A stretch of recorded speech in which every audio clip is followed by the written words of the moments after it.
What were you like when I was 25? Well, I was obsessed. 25, so that would have been 87. I'd been in graduate school for 2 years. Well, when I was 25 or so, I probably weighed about 138 pounds. I smoked like a pack of cigarettes a day.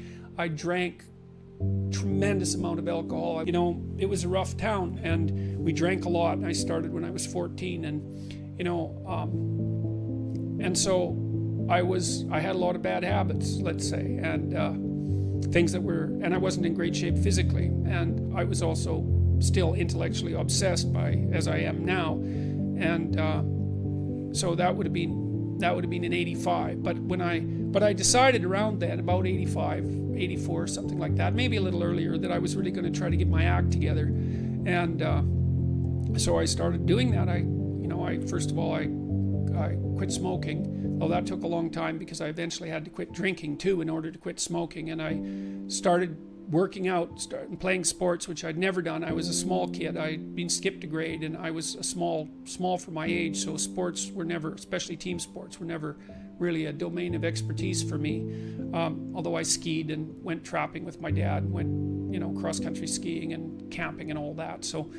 But when I went to graduate school, I started swimming. The first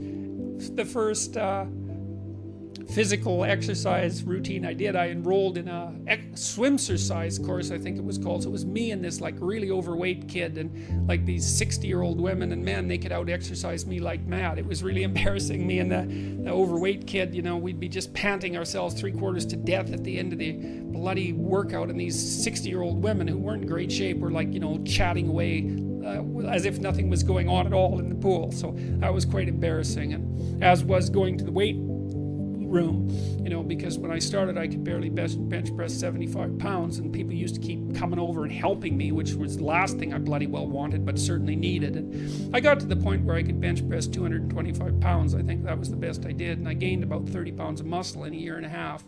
So that was a good thing. So I was kind of a wild man, and I'm a little bit manic in my temperament, and so I was kind of going every direction at the same time.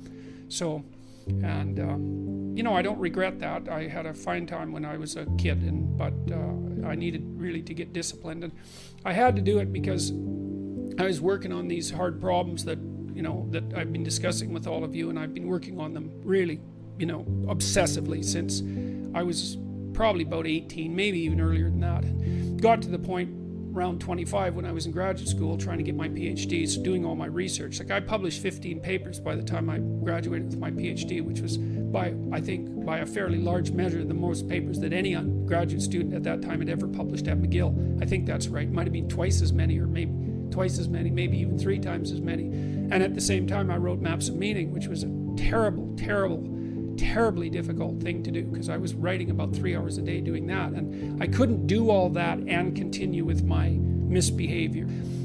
I had to stop. That's a sacrifice. I had to stop messing about and straighten myself out. And I got married. Well, the woman who's my wife, Tammy, who I've known since she was 8 years old, she lived across the street from me in this little town called Fairview, and I was in love with her like the first time I saw her, which is quite the bloody thing. So that's worked out pretty well for me.